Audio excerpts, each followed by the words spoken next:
Hi guys, it's Michelle from Honeymoon Always. Today we're talking about our SEF appointment. This is the appointment that we needed to make to become official Portuguese residents.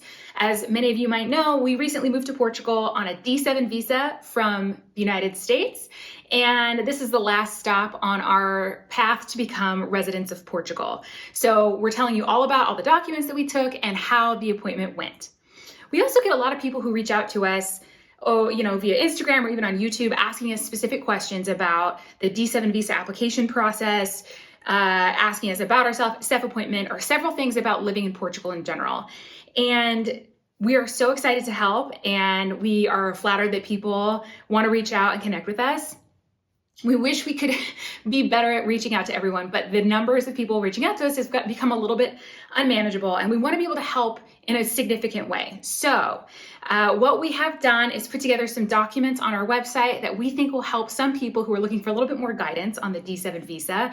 And we're also setting up a way for you guys to book some time with us if there's something that we can answer for you, or if you just want to get some advice from people who've recently moved to Portugal. We're happy to do that. So I will give you all the details at the end of this video. So stay tuned for that. Please subscribe to our channel, help us to get to 5,000 subscribers, and follow along with us on Instagram at Honeymoon Always. All right, today's big day is the day we go to our SEF appointment to get our residency. We are at an apartment rental in Portimão, which is where we were assigned, because you can be assigned pretty much anywhere depending on availability. So we got assigned to Portimão, which is about 3 hours from Lisbon.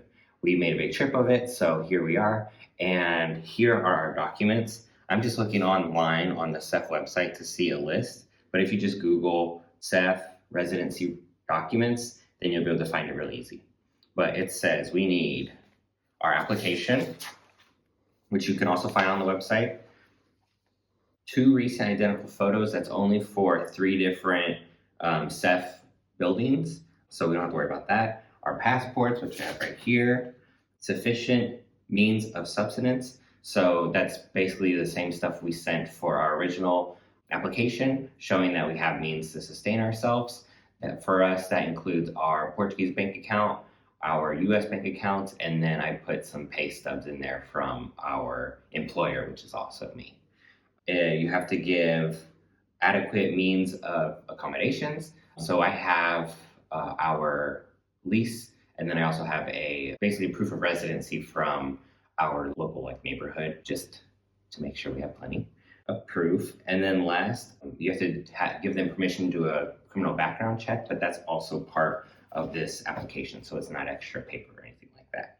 And then we added, some people have asked for, or reported being asked for, health insurance, so we have that in here as well. Not only were we assigned to a SEF office that was far from our house, but we were also assigned on 2 different days. I'm assigned today, which is Friday. Michelle's assigned on Monday, both at 10 a.m. So we're gonna go today and hope that they'll accept us both. We've heard mixed things on whether they would do that. One interesting thing is Portimão, the office here, has good reviews on Google. So you can check before you go to kind of see what the reviews look like. We've seen anything from 2 stars, which sounds like what I would expect, to 4.5. So we're hoping that we'll have a great experience based on what we've seen from everyone else. And that is our application. Hopefully we don't need anything else. If we do, then we'll work on that. But yeah, that's everything. All right, it has been a few days. If you noticed, I'm a bit tanner, probably because we've been celebrating for a couple of days. After we got our SEF appointment, we enjoyed the beaches in Algarve, where we were staying. And then we came to Orião, which is a town on the other side of Faro. We took a regional train to get here, and we've been staying here, lounging at the pool. But anyway, you are here for the SEF appointment. So the SEF appointment, we show up about 15 minutes early and let the security guard know that we were there in our appointment. And because of COVID, no one can come in unless they have an appointment. So the security guard was super nice, and I let him know that we were trying to get Michelle in, even though she had an appointment for Monday and it was Friday. So we were trying to do both of them at the same time during my appointment time. We get in, he gave us a ticket. He said, tell the teller that you work with your situation, and they'll see if they can work with it. And he seemed very positive that it could happen. We get a ticket, waited about 30 minutes, and then went up to the teller, and I explained the situation to her, that Michelle had an appointment on Monday. We wanted to get it in on Friday because we live in Lisbon, and we're 3 hours away. And at first, she seemed resistant and was like, this needs to be pre-authorized. And I was like, I don't know what that means. And she said, but I'll see if I can get it authorized after we're done processing you. So all she asked for was the application, which I printed out online and had it all filled in, and I had the wrong paper. So most of the information that we wrote down was the same exact thing, but she had a couple new different fields in the form that she had, but it was not a problem. She just handed it over and said, go ahead and copy it over, no big deal. She asked for our NIF, and not just the number. They want to see the piece of paper that you get when you're assigned a NIF. We needed to also show our proof of means, which we gave them bank statements from our Portuguese bank account and our American bank account. It's disputed a bit how much money you actually need in your Portuguese bank account, because a lot of people say you need a full year of minimum wage salary from Portugal, which is about 700 euros. And then since Michelle and I are together, it's an additional half a salary for the second person. So that comes to be about $14,000 to $15,000 or 12,000 euros. Probably a little less than that, but anyway, we only had 7,000 euros in our Portuguese bank account, just to see, because from my understanding is you don't need all that money in the bank account, and I only move money over when we need it and when the exchange rate is good. So we have like 7,000 euros in there, and then we had additional funds in our U.S. bank account, which was much more than the minimum wage of Portugal for a year. And she didn't say anything, just scanned it, and that was good to go. The next thing you need is proof of accommodations. We had our lease, and we also had what's called the Attestado de Residencia, which is basically a piece of paper from our little neighborhood saying that we live there. And she saw that, and she just took that and didn't even look at our lease. Other than that, we just needed our passport. So she took all our documents, scanned them all, spent some time like typing things into the computer, and then she directed me to a little booth where they took our photos and also took our fingerprints and made us sign a thing that was scanned into the computer as well. And that was it. We paid. It was about 159 euros, I believe, and they accepted credit cards, so I just paid with my American Chase credit card. And that was it. She said, now I'm going to see if I can get it authorized for your wife to come. And she went to a back room, came back, and was like, yeah, she can come over. So we went through the same exact process with Michelle. Very chill. All in all, it took about 20 minutes each. So a 30-minute wait, 20 minutes for me, 20 minutes for Michelle to go through the whole process. And that was it. She handed us what is kind of a receipt, which I think is kind of a temporary thing. And then we should receive the cards in the mail. I didn't even ask how long it would take to get the cards in the mail, because I had heard everyone saying that they always tell you 2 months. And then I know people that got them in 5 days. I know people that got them in 2 weeks.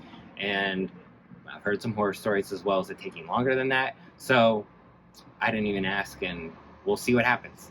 But that is our situation with our SEF appointment. Overall, it was like going to the DMV, and you just had to wait for your number to be called and go through the process, have some paperwork. Even though she did not ask for our health insurance, she did not ask for any like proof of a job or any of the things that we took. Like I took my payroll, I took, way more than we needed. I'd still recommend that you do that, because I see other people that need more than what they asked us for. So go into the Facebook group of American and Friends PT, search there for the SEF office that you're going to, and some people might have shared their exact experience going to that SEF office, which is very helpful. All right, so I'm back, and I wanted to give you guys an update on how long it took for us to get our residency cards. So when we left the SEF appointment, they gave us paperwork that was basically, we think, our temporary residency, but we have since gotten our actual cards. It took Dan 18 days to get his, and me about 20. I actually got it today, which is super exciting. So that is all about our SEF appointment. If you have any other questions, please let us know. And I promised you guys at the beginning of the video that we would tell you a little bit more about what we're offering on our website to try to help more of you guys move to Portugal if that's what you're looking to do. So A question that we've actually gotten a lot is people who are asking about specific things you need for your D7 visa, or we've had people ask us about a redacted version of our cover letter because people are having a hard time. I think it's the statement that you're supposed to include in your visa paperwork. And we wanted to be able to help, but we hadn't gotten our stuff together until now. So what we put together is a checklist of everything that you'll need for the D7 visa, our notes on what we would recommend, and a lot of this will mirror what we showed in our D7 visa video that we did a while back, but some things have changed because the process changes fairly regularly. So this will all be updated with what we know today and what our recommendations would be today, along with some resources for where you could turn for help for certain things like opening a bank account and that type of stuff. So if you think that'll be helpful to you, we will leave a link in the description of this video, and those resources will be on our website. We're also going to leave a link for you guys if you want to be able to schedule some time with us so that we can talk to you if that's something that would be helpful to you. So hopefully we'll be able to help more of you. If you just have a question, like a one-off question here or there, definitely reach out to us on Instagram at @honeymoonalways. We want to be able to help as many people as we can, but those of you who may have reached out recently, you might have known it's taking us a little bit longer to get back to people. So we're hoping that this is a way to make this process a little bit more official. So hopefully we are able to help you guys. If you have any questions or anything, let us know, and we will talk to you later.